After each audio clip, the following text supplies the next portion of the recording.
Before reciting the Srimad Bhagavatam, which is the very means of conquest, one should offer respectful obeisances unto the personality of God in Narayan, unto Narayan Rishi, the supermost human being, unto Mother Saraswati, the goddess of money, and unto Srila Vyasadeva, the author.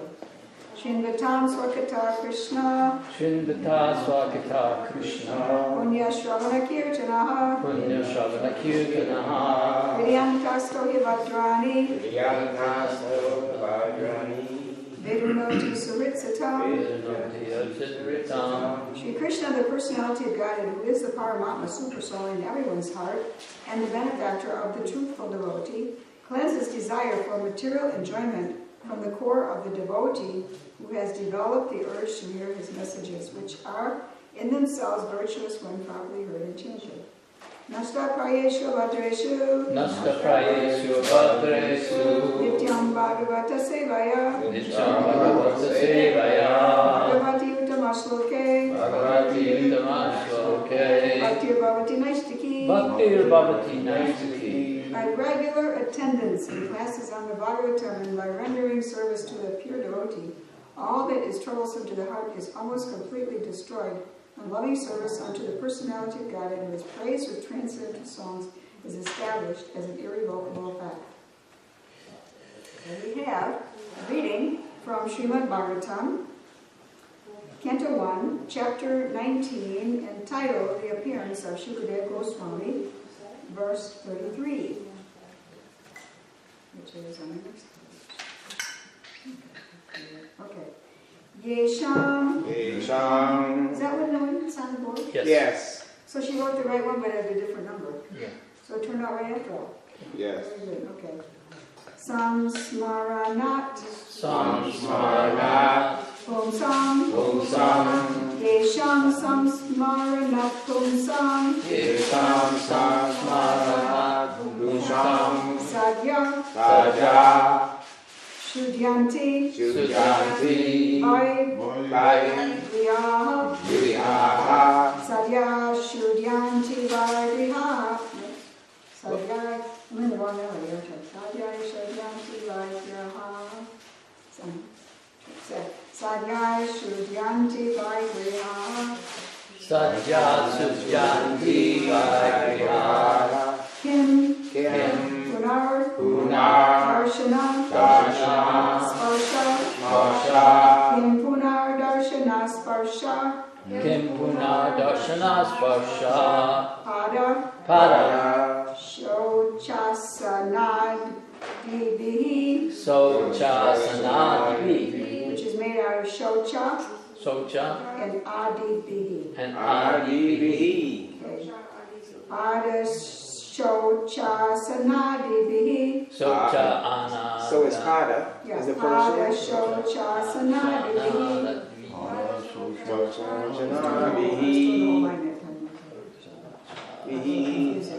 Is there a dot under that H? Yeah, if it's on the end there, I don't ever see it without a dot. So. Okay.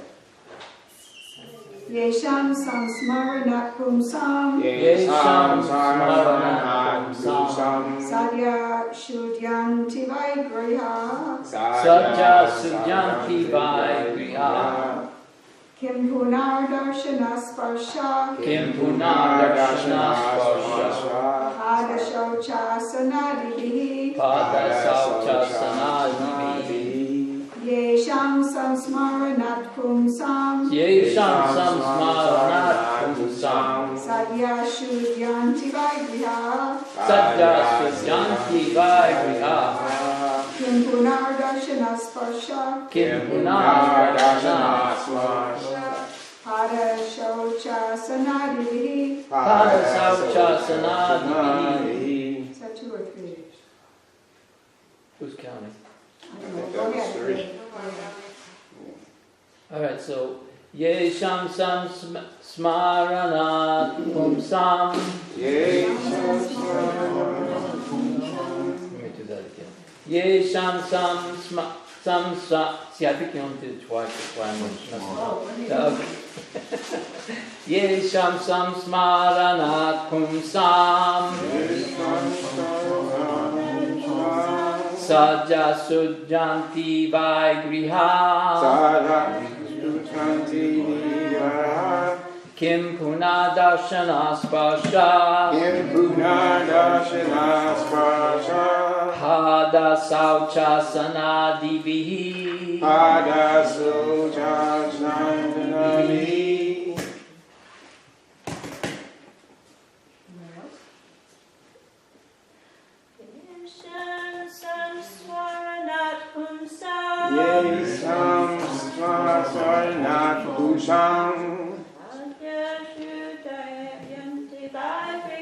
Sadhya Shudyanti Vigrihi.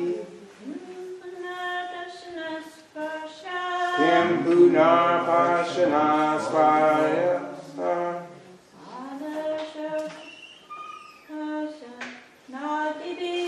Pada Sauchasanadibihi.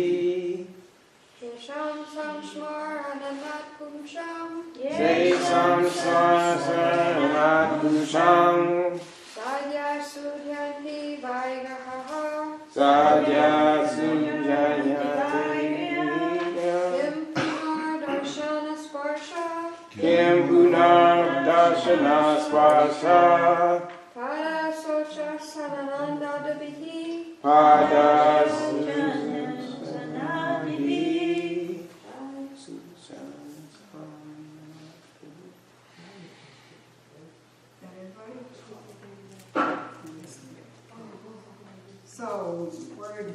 Meanings are, let's see, Yesham, Yesham, of whom, Samsmaranat, by remembrance, Pumsam, of a person, Sadhya, instantly, Shudyanti, cleanses, by certainly, Vihaha, all houses, him, what? Punaha, then, Darshana, meeting, Sparsha, touching, Pada, the feet, Shocha, washing, relates to the word shuchi, clean is shuchi, right? Shocha is washing. Asana, advihi. Oh, I think we didn't practice the asana part. Shocha, asana, advihi. That must have been confusing. By offering a seat, etc. Okay, so I'll read the verse and I'll read parts and you copy, imitate, repeat. Where my words are coming from today, I might say anything. Simply by our remembering you, our houses become instantly sanctified. And what to speak of seeing you, touching you, washing your holy feet, and offering you a seat in our home. Please repeat. Simply by our remembering you. Our houses become instantly sanctified. And what to speak of seeing you. Touching you. Washing your holy feet. And offering you a seat in our home. Purport. I forgot to say translation of purport. By His divine grace, A.C. Bhaktivedanta Swami Srila Prabhupada. Jai Srila Prabhupada. Here's a purport. The importance of holy places of pilgrimage is due to the presence of great sages and saints. It is said that sinful persons go to the holy places and leave their sins there to accumulate. But the presence of the great saints disinfects the accumulated sins. And thus the holy places continue to remain sanctified by the grace of the devotees and saints present there. If such saints appear in the homes of worldly people, certainly the accumulated sins of such worldly enjoyers become neutralized. Therefore, the holy saints actually have no self-interest with the householders. The only aim of such saints is to sanctify the houses of the householders, and the householders thereby should feel grateful when such saints and sages appear at the doors. A householder who dishonors such holy orders is a great offender. It is enjoined, therefore, that a householder who does not bow down before a saint at once must undergo fasting for the day in order to neutralize the great offense. I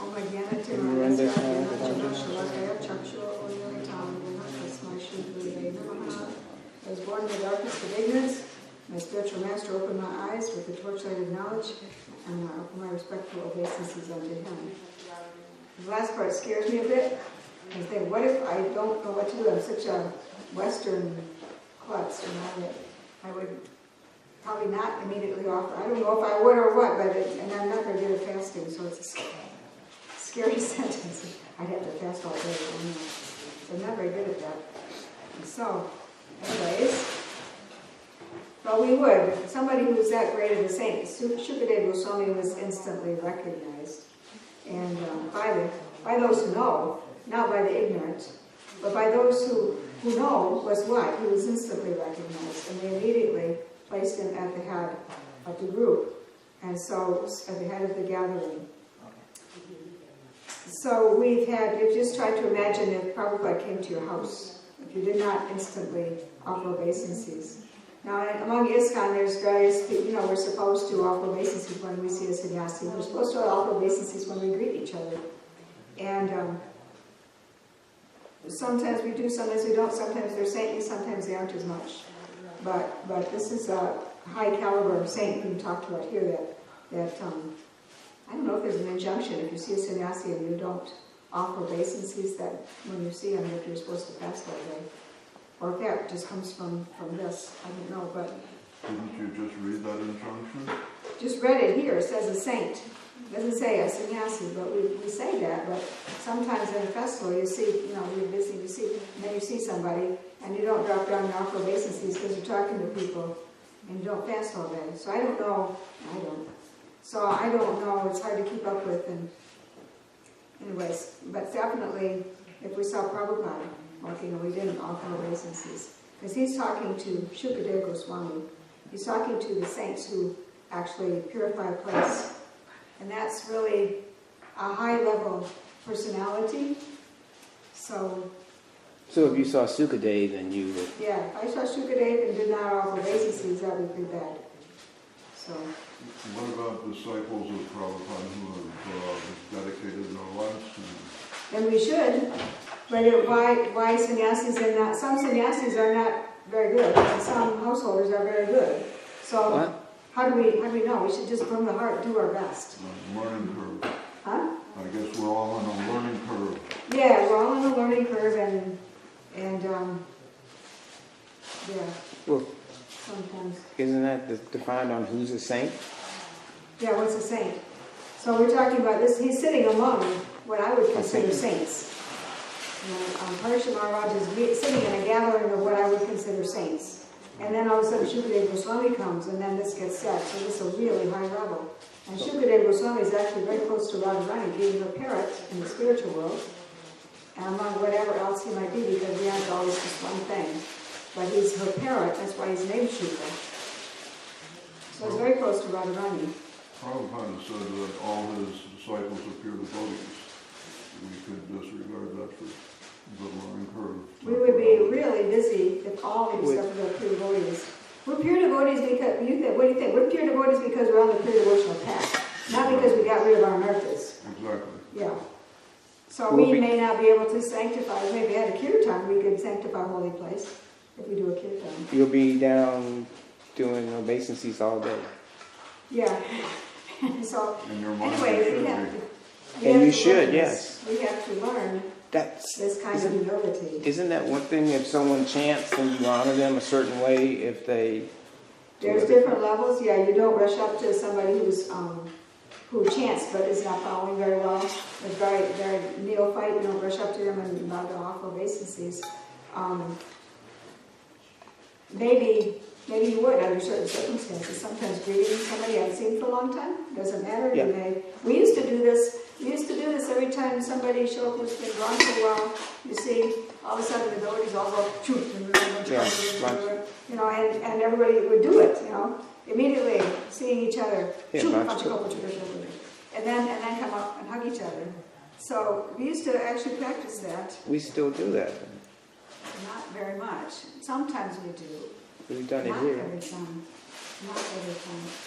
Sometimes we just say, "How are you, Bo? Good to see you," and hug each other Western style, So we become lax in certain practices. Right? Maybe we're supposed to be natural, or maybe we're supposed to be more strict like that. So we have to soul search about that. What does this mean?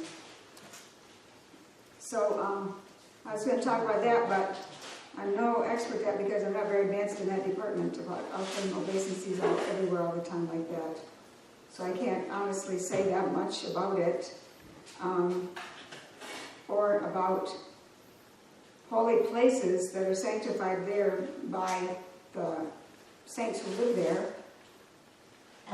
I don't know if there are always saints in every holy place. Sometimes we go to remember. Sometimes people go to a holy place to get rid of their sins. I don't know how to understand. Maybe it means that people who will go to a holy place to remember Krishna and chant the holy names are the saints who sanctify the place. So it's hard to, there's many angles looking at this, and I don't know the answers. We're just examining it. But the other thing I want to look at is simply by remembering you, how easy that is. Houses become instantly sanctified. So this process of Krishna consciousness is very difficult, but it's very easy. So we have a picture of Prabhupada, for example. Why do we have pictures of Prabhupada? Because we want to remember Prabhupada. Even if we remembered him without a picture, it becomes a holier place than it was. And if we remember regularly in our homes, it becomes a holier place, almost more sanctified. We have a picture to remember, and then what to speak of seeing, and seeing the picture of Prabhupada is not different from seeing Prabhupada. So it's all very purifying to our homes, and in a way, Pariksha Maharaj is considering that his sitting place on the bank of the Ganges or the Yamuna is his home now. He has left behind the home of the palace, the kingdom, and all that. So his home now is the bank of the river where he's going to live until he dies. And he's dressing very simply too, which also made it possible for all the great saintly persons, and especially Shukadeva Goswami, to come and see him, because he left aside. If he was staying on his throne saying, I got to get ready to die, I got to get ready to die, and sitting there trying to meditate, probably Shukadeva Goswami would not have come, and maybe the other sages would not have either. So there is a truth in that one keeps the trappings of royalty, or whatever one's position is. If one keeps those trappings, it is a hindrance. Maharaj Prataparudra was basically in his heart a pure devotee of Lord Chaitanya. Lord Chaitanya would not agree to visit him, would not agree to see him, because he was a king. So it only worked out when the devotees conspired with him and said, look, just dress like a simple, just dress up in a loincloth and come really simply. When Lord Chaitanya is resting, just come quietly among us and start massaging him or something, and sing songs from the Bhagavatam to him, chant verses. And so he had to temporarily abandon his position as a king in order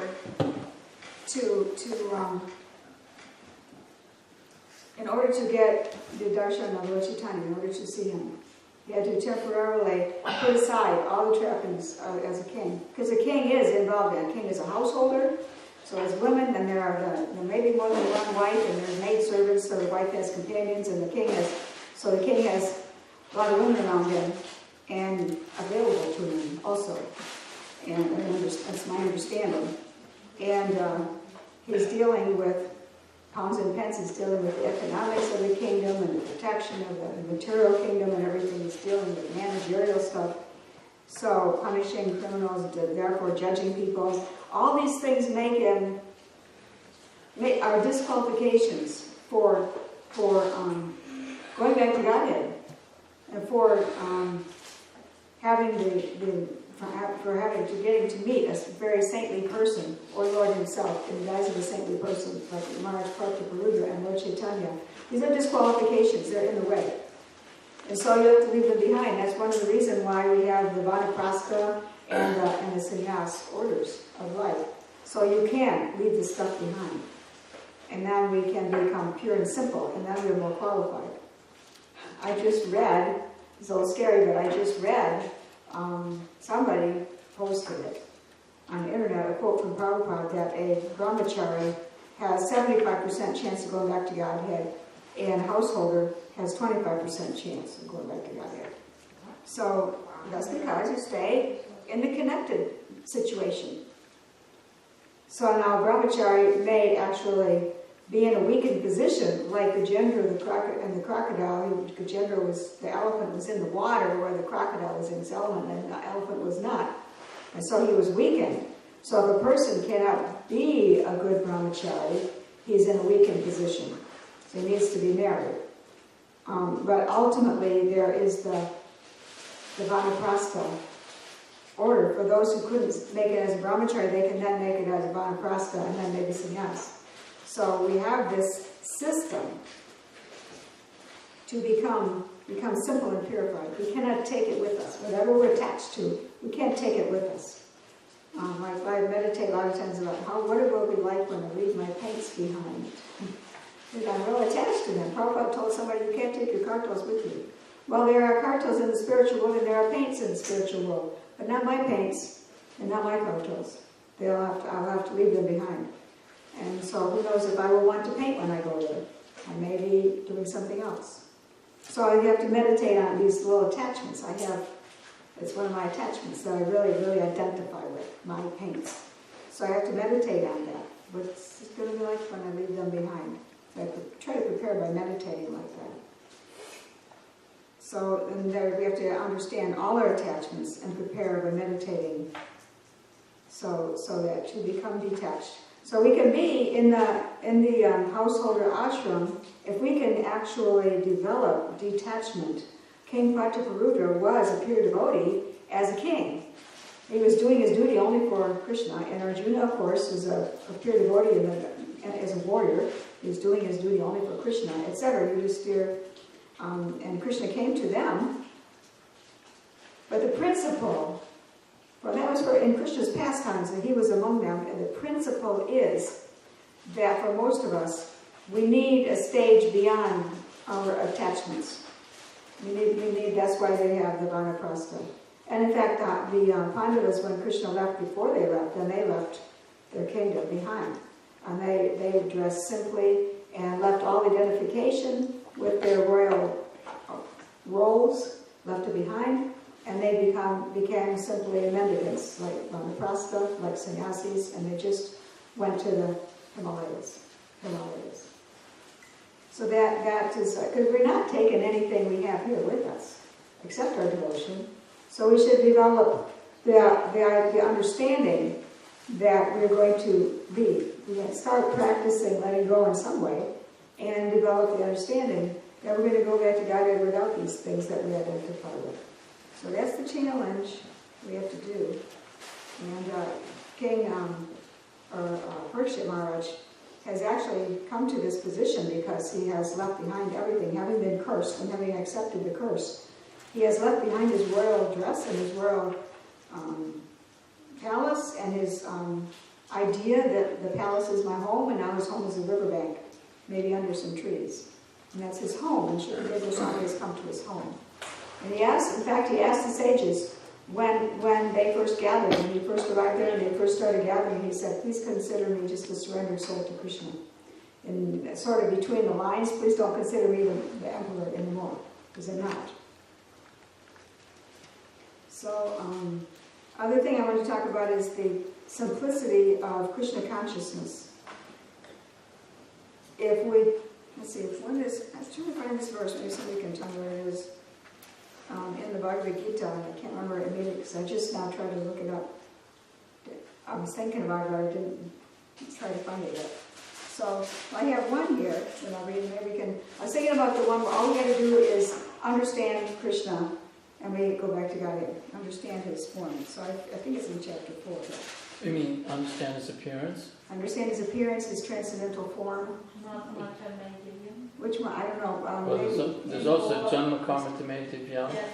So where is that? Is that chapter 4. Evam yo tata chakva deham guna janma naiti mam itisojuna. Sounds good. Where is it? In the 4th chapter, and text maybe in the beginning or in the 30s. If you look in the index in the back of the Bhagavad Gita, it gives you those. Yeah, but I get all flustered sitting here looking things up in the index. No, it just said you look just the first line of every important sloka. I'm sorry, I'm not any good at Sanskrits. I never could. Give me the book, I'll find it for you. Huh? When we have the book, I'll find it for you. All right, but I want don't lose my 2 places here though. That it's open to. Is this the Because Bhagavad Gita? I want to Is read this this the one Bhagavad too. Gita? This is the Bhagavad Gita. This is the one I want to read and where the bookmark is too. So I'm looking for that 3rd one, or maybe 3rd and 4th. What was the first line? Janma Karma Tameti Janma Vyam. Karma.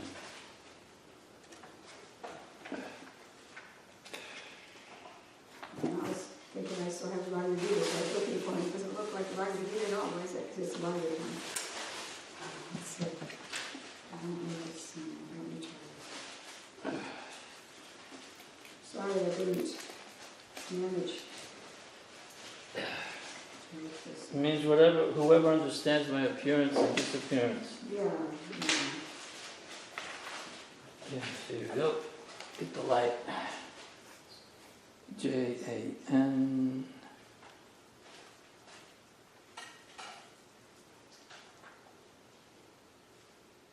Okay. I'm very close. Janma Karma. Here it is. It's no, that's not it. Maybe it's 4-9? Janma Karma. Okay, I look on my phone and I'm much quicker. Yeah, I think it's 4-9. just read it yesterday. That's what you were saying, John. Janma karma chame divyam. Evam yoveti Chapter 4, verse 9. Yeah, chapter 4, verse 9. Evam yoveti tattvataha tyakva Punade narjama. naiktimam iti sojana. Here. And I don't think I've lost anything. Okay, Maybe I did. yeah, Yeah. that's the first one, but it's 410 or something, so it's right next to it. It's the very next one after, actually. So, one who knows the transcendental nature of my appearance and activities does not, upon leaving the body, take his birth again in this material world, but attains my eternal abode, Arjuna. I was going to talk about how, when I first read that, I thought, this is cheating, because I have my Christian background, and it has to be harder. It has to be, you got to accept that Jesus died, you know. Even though I sort of found that unsatisfactory, because it didn't seem to answer all the questions. But when I found the real answer, that's too easy. But it's not too easy, it's too hard in a way. But I mean, it is a challenge to remember and to understand the transcendental nature of Krishna's appearance and activities. Okay, the next one I was going to read is Vitaraga Bhaya Krodha Manmaya Mam Upashritaha Baharo Jnana Tapasa Putamad Bhava Magataha. That's 410. Yeah. Being freed from attachment, fear, and anger, being fully absorbed in me and taking refuge in me, many persons in the past became purified by knowledge of me, and thus they all attained transcendental love for me. Purified by knowledge, by understanding, and but actually, the Christian idea that most of us here grew up with, is that we have to accept that Jesus suffered and died and took our sins and went to hell and came back and rose again, and that's why we're saved. But in a way, that's the one that's cheating, number one. And because that way we just rely on Jesus, we don't have to actually grow in ourselves. And the other one is because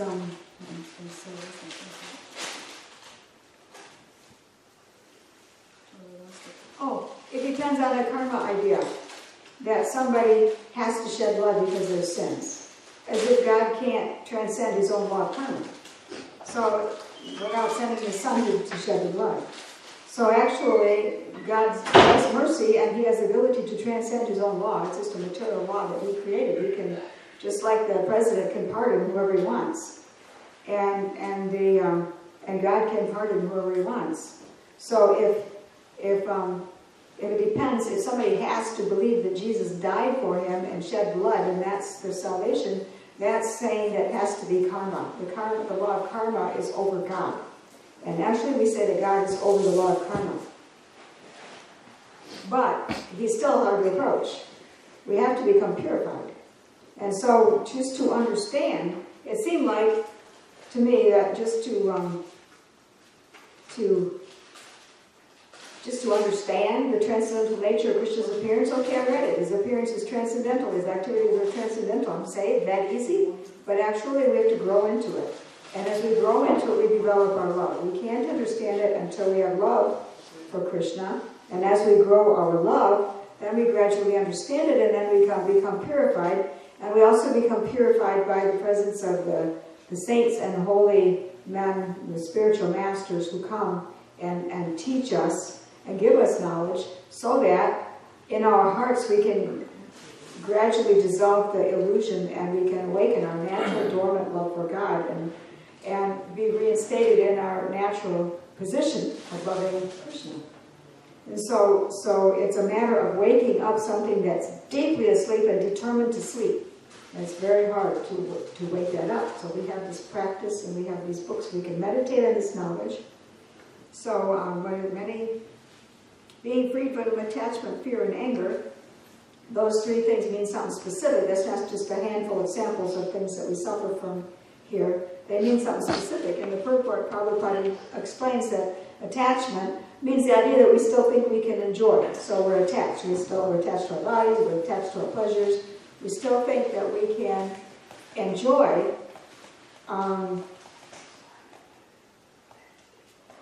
this material world. So we still have attachment to our bodies and our senses and our position. So once we figure out that actually it's all misery, it's all suffering, then we can, then we get fear. Because I don't want to have a body, I don't want to have a form anymore, I don't want to be personal anymore because there's all suffering. And so we completely detach, they try at that level to be detached from the senses and the body and the material identification. However, they are attached to impersonalism because they're afraid that this is my lifeline, that I won't have to have that. So they're attached to impersonalism out of fear, which is not a solution. Fear is never a solution. So if your life, your philosophy, your spiritual direction is based on fear, it's not very complete. And then finally, the last one, anger, is when there's just too many choices, too many opinions. I don't know what the answer is. I'm sick of all this. Therefore, I'm just going to just forget it, drown my sorrows in some kind of intoxication. It might be chemical intoxication, or it might be other, intellectual intoxication, or you might just take up skydiving, or you might just get stuck on the computer or the TV, or you might, get into some kind of material thing that you just get attached to, and it intoxicates you from thinking about your illusions and your anger and your fear. And so that's what that means, being freed from attachment, fear, and anger. Being fully absorbed in me and taking refuge in me. Many, many persons in the past became purified by knowledge of me, and thus they all attained transcendental love for me. And the whole point is to attain transcendental love. So the whole point of knowledge of Krishna is to awaken your natural transcendental love for Krishna. If we love Krishna, then we again become qualified to be in the spiritual world. We don't have to have somebody pay our ticket to heaven or something. We follow Jesus because he's pure and he has love for God. So that's why we follow Jesus. And Prabhupada said Jesus is our guru. So we follow for that reason. To follow him because he's going to pay our ticket with his suffering is not very high consciousness. Because you still have to develop that love for God. What about your own heart? We're going to let's just believe in Jesus and be forced out of our attachments that we're still hanging on to and go back to Godhead where we don't fit in because we still liked our family and thought that was just fine and don't have any transcendental knowledge. We'll never make it in the spiritual world that way, so he won't let us in. So that you do get, it's a step. You get to go higher next life. But it's so easy here, simply by remembering you. Our house has become instantly sanctified. What to speak of serving you, touching you, washing your holy feet, offering you a seat in our home. Anything positive that awakens our love for God, that and our respect and honoring to someone he sent, is anything like that is bringing us closer to God. The idea is there is a ghastly rasa. There are rasas which are transcendental feelings for Krishna. There's 5 primary rasas. That's neutral admiration, then serving, then becoming a friend, then becoming parental, and then becoming a lover of God. All these giving kinds of rasas or feelings, moods. These are primary.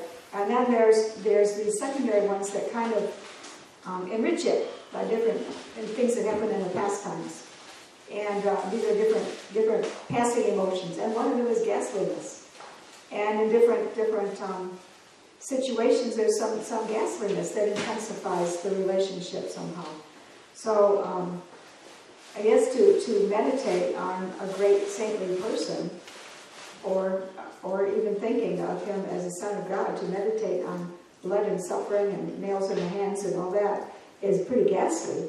And there is a ghastly rasa. And so one can, that way, meditate deeper and develop some love for God. But it's not the whole thing, because the primary rasas are the main thing. So you have to awaken your primary rasa for God, your primary love for God, which is love and affection. Ghastly is passing. It's, love and affection is the abiding thing.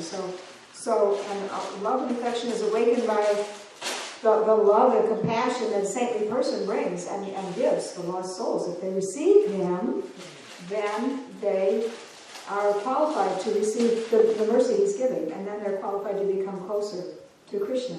They're sanctified means freed from sins. Sins are things that drag us down. Sins are things that we're attached to some behavior that is not conducive. That's all. It's just, I want it for myself. I want to enjoy it. That's basically what brought us here to the material world from the spiritual world, is wanting to be the enjoyers instead of helping Krishna enjoy and getting our happiness that way. So, sin is always just that, essentially. So sinful activities, they accumulate and they affect our consciousness goes down, and the presence of a holy person purifies, because the sins go away. Why? How is it the consciousness you feel that a holy person is holy, and then you become holier? So then some of the sinfulness is gone away. So this is how it works in the holy places. And the holy places, wherever the saintly person comes, the home can become a holy place. So in our homes we have altars, we have prayers and chanting and offerings, pictures like that. So to make our homes holy, and places of pilgrimage for ourselves and our guests. So it's very simple but very deep, and takes a long time getting purified. But it's very simple, and it does not require the ghastly rasa. We don't have to count on somebody having all that suffering, because it's just a matter of awakening our own love. So that's what I wanted to talk about, because it was sort of, I just was remembering when I read this, I was remembering how when I first read Bhagavad Gita, I was quite shocked and didn't trust at first, that it could be so easy. You just know it's transcendental. There's something else in here. Okay, this one is chapter 5, text 3. Yeya sanitya sanyasi yonadveshti nakaimshati nirdvango hi mahabaho sukham bandha pramuchate. One who neither hates nor desires the fruits of his activities is known to be always renounced. Such a person, free from all dualities, easily overcomes material bondage and is completely liberated. Almighty Arjuna. This hints of how the only reason we get our bad karma, the only reason we get our sinful reactions, is because we're attached to the results of our activities.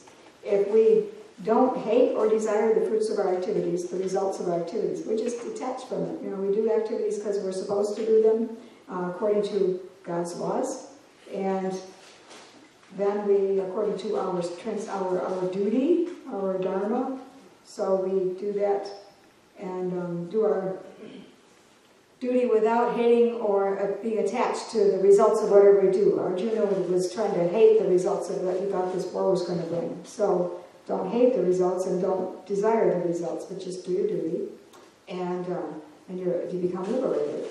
You won't have to receive your karma. How can that be? Just be detached. It's so strange that we don't need somebody to like pay for the ticket for us. All we got to do is let go of our attachment to our karma.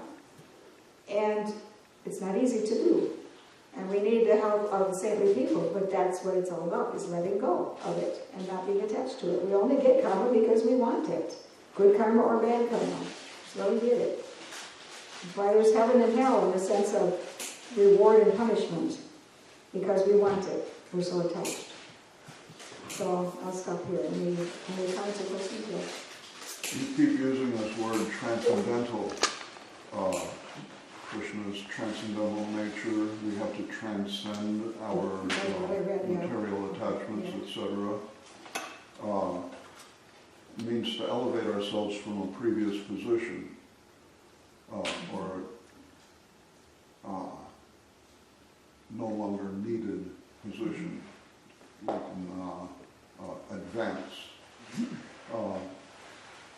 Krishna's nature being transcendental means that he is always evolving. So although we can understand his nature to a certain degree, that it's beyond our expectation, and always so, how do we actually understand that transcendental nature?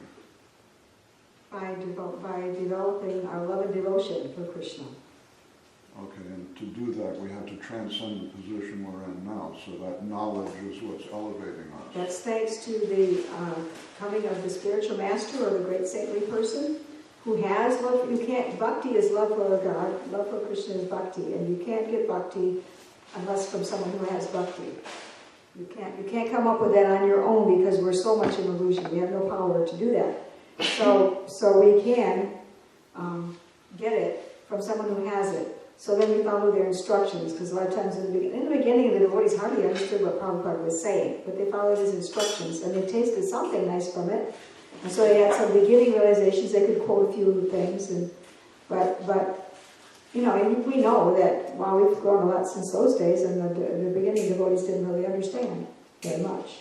So initiation, establishing a relationship with that superior authority, is the beginning. That vow is the beginning of that gradual ascent.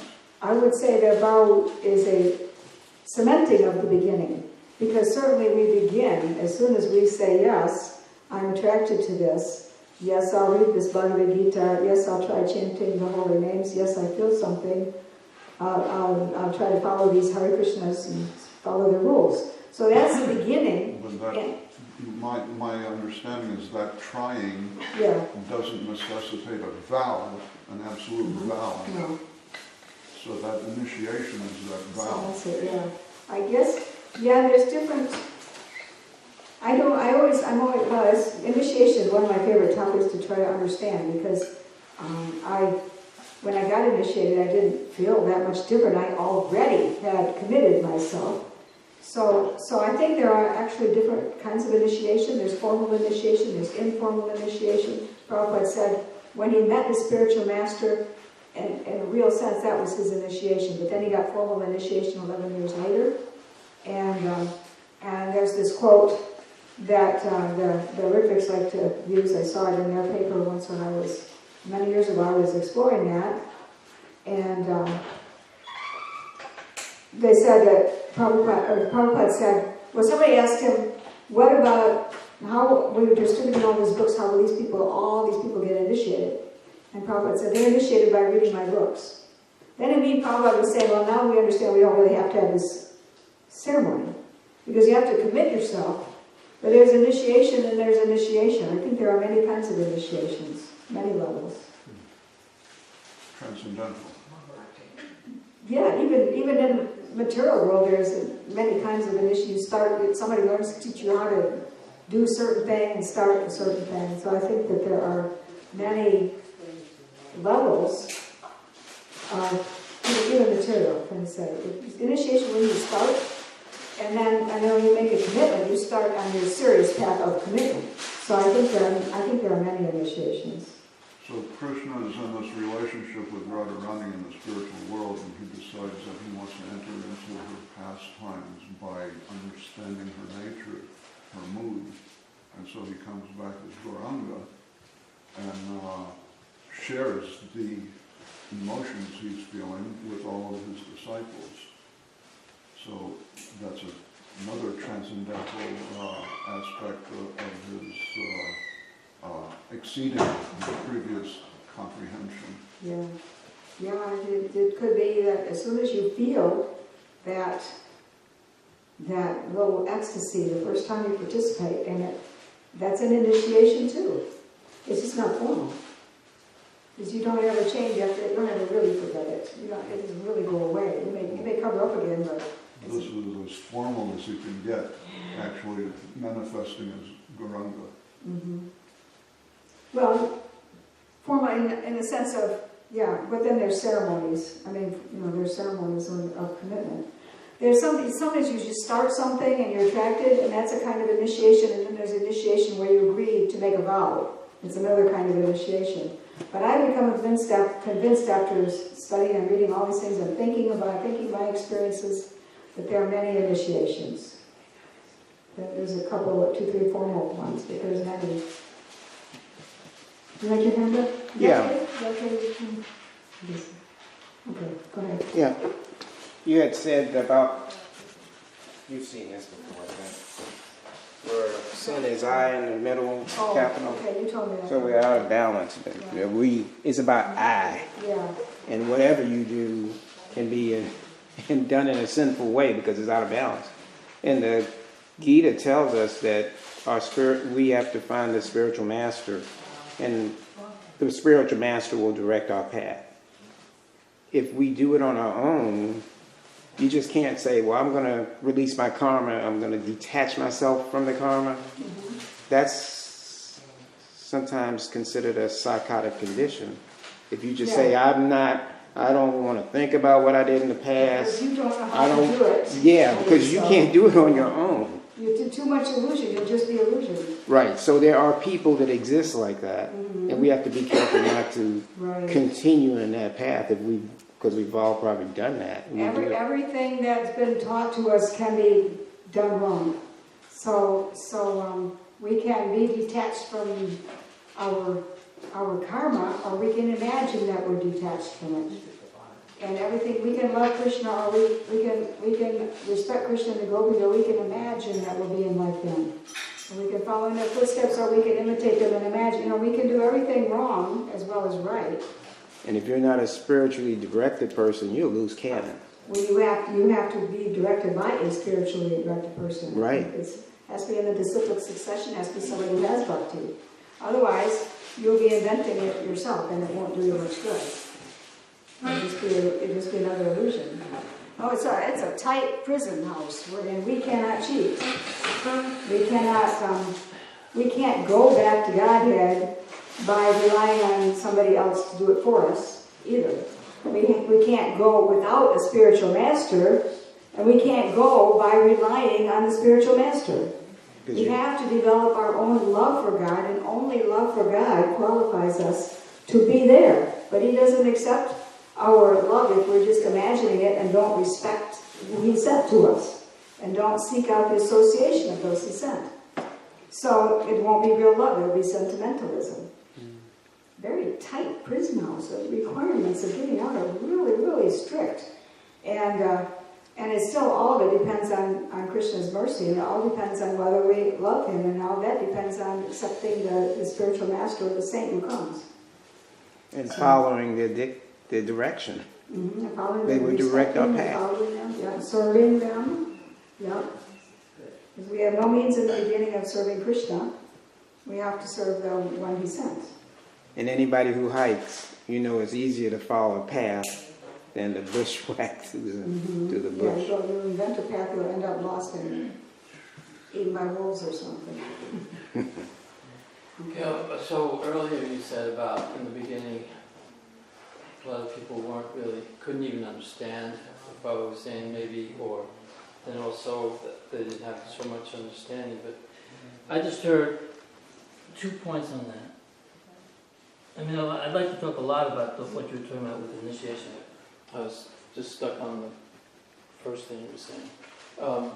So I heard Tamal Krishna Maharaj talking about that sometimes he'd be in India at a program and Prabhupada would be speaking in Hindi or in Bengali. And he'd be speaking for an hour, and he wanted all of them to sit there and listen.